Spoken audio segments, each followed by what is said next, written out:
Now that we know what we mean by data visualization, let's talk about what makes a visualization useful. By the end of this video, you should be able to recognize the qualities of good data visualizations. You know, there are lots of opinions about criteria for good data visualization, but I really like these three put forth by a leading data science visualization educator, Andy Kirk.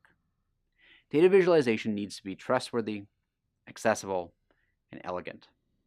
Let's talk through all three of these in more detail. But before I do, just a quick word about Andy Kirk's book, which I've mentioned a few times already. His book is a great reference for all things data visualization, and I highly recommend it if you wish to dig deeper into this area of study. By saying a visualization is trustworthy, we are saying that the data presented is honestly portrayed. For example, if you're displaying something in such a way that it implies a relationship or a trend or a correlation, there should be evidence for such a relationship in the data. Otherwise, you're just misleading your audience. Let's look at a quick example. Here's a hypothetical figure you might be shown at a business meeting. Take a little and see if you can spot what's wrong with it. If you notice the y-axis, you realize this isn't a surge at all. The y-axis is zoomed into just a small part of the graph. We're looking at a roughly 2% increase between Q1 and Q4. That's hardly surging. I suspect the author of such a chart of trying to be dishonest, or at the very least, misleading. They're trying to convince me of something which isn't true. Let's just look at all the flaws here. Surge? 2% is a surge? The title's simply misleading. We already mentioned that the y-axis is being zoomed in on to exaggerate the growth between Q1 and Q4.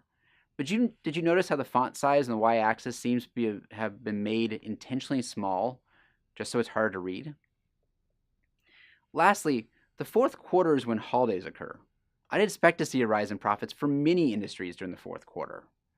A more honest graph might also plot prior year's profits to compare against. So yikes. By the time I'm done reading this graph, I simply do not believe the author anymore. All credibility is gone.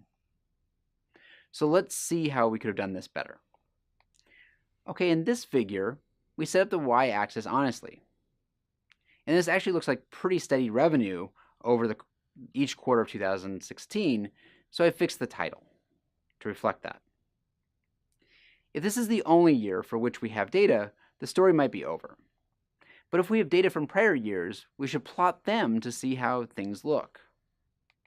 Supposing we have prior year data, if I plot last year's quarterly revenue, I see that there was a surge in profits in 2015, which is absent in 2016.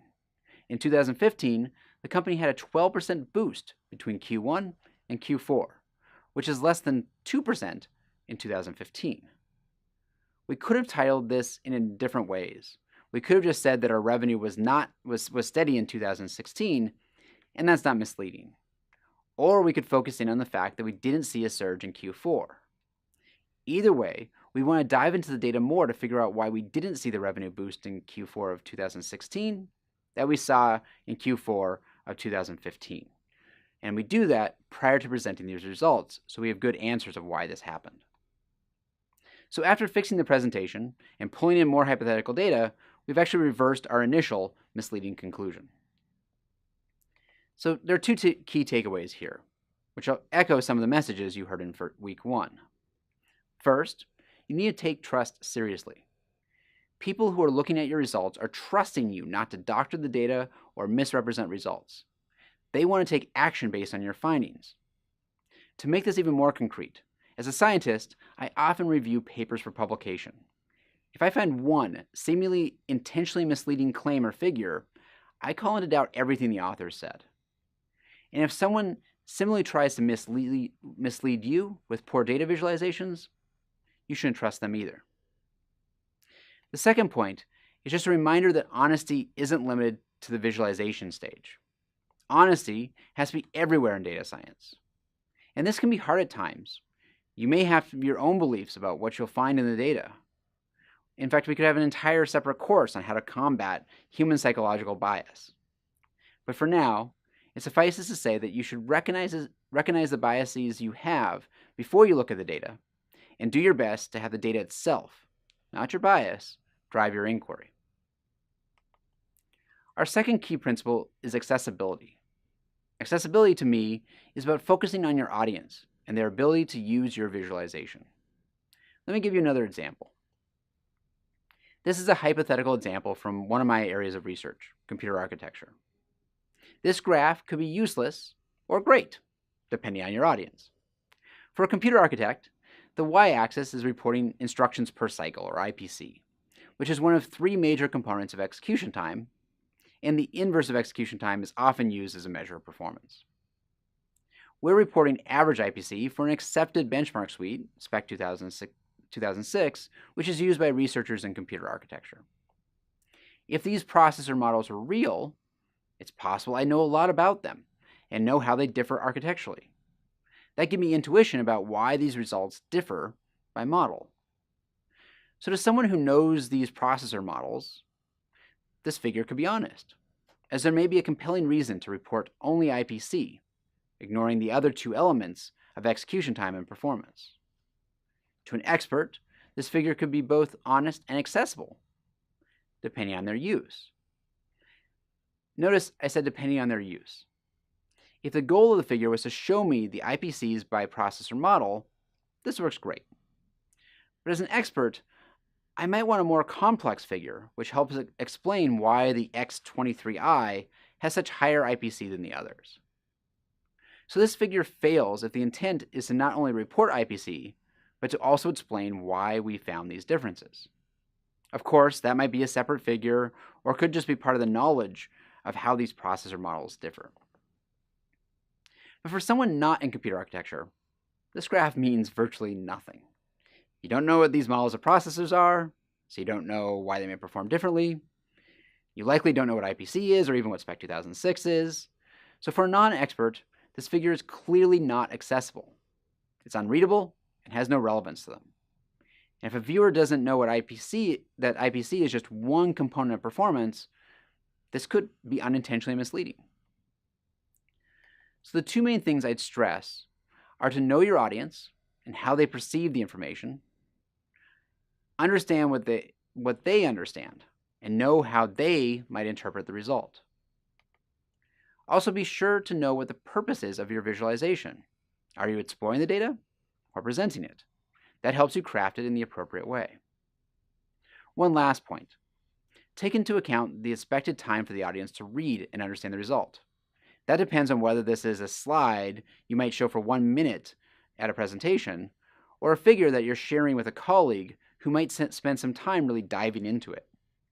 These questions about your audience and how the visualization will be used allow you to craft it appropriately to make it accessible. What do you think of when you hear the word elegant? You might think about style or grace. You might think about something clear and aesthetically beautiful. These all reasonably apply to good data visualizations. I would note that in practice, I put a lot more time into elegant visualizations when I'm presenting results. When I'm exploring data, it's nice to have, but is no means critical. I like to think of it this way. If my graphic is going to be front and center on the New York Times, it better be perfect. If it's in a slide deck for teaching, it should be really solid. And if it's for me when I'm exploring the data, it should be acceptable. At the very least, the lack of elegance shouldn't get in the way of my interpreting the data. For example, later in this week, you'll be creating an overlay like this. Take a moment to take it in. There are elements of this which are elegant. The use of an overlay on a map helps an observer see the different countries quickly. The color coding to show numeric data helps the viewer quickly interpret results. The color scheme goes towards darker blue with more CO2 emissions per capita. So that actually might not be perfect. More CO2 emissions per capita is arguably a bad thing. So a different color scheme, which conveys the CO2 emissions as bad, might actually be better. There isn't unnecessary other data here. I didn't put the numbers over each country, as that likely distract more than it help.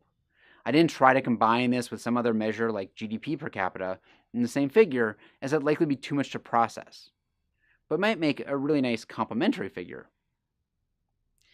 If I added any additional decorations, like maybe a smokestack on high CO2 per capita producers, I'd be sure it added to the figure rather than detracted. With this figure, I thought it actually detracted more than it added, so I left it off. Overall, style and beauty is subjective, but I think when we look into our case studies at the end of this week, you'll be able to appreciate the elegance of some of their designs. We'll also give you links to websites and talks, which were exceptionally elegant visualizations as well. For elegant visualizations, you should focus on what is relevant and remove anything which isn't adding to the figure. You're trying to make the design invisible so the viewer can take as much from the visualization as possible without being distracted. Now, this isn't the same thing as minimalism, which I've heard some folks argue for. I feel minimalism doesn't just remove the unnecessary, but often starts to remove things which are helpful. So there's a balance to be struck with how much to include. Think about your style. For those of you who read Nate Silver's website 538, you know there's a distinct style to his presentations and graphs. To me, I really like that style, and his website success, I think, is likely tied, at least in part, to how recognizable his style is in presentation. Decorations may seem contrary to honesty, and in some cases, they kind of are. In scientific papers about blood donations, I'd be surprised to see the bars in a bar chart intentionally made to resemble flowing blood. But if the graphic is put out by a charity encouraging folks to give blood the week before Halloween, decorations may bring the visualization extra attention. And this just goes back to knowing your intended audience. If this were a data visualization course in a design lab, we could have spent much of the course just on exploring these principles in depth. Our hope with this course is to just give you some concrete goals that you can aspire toward when you're creating your visualizations.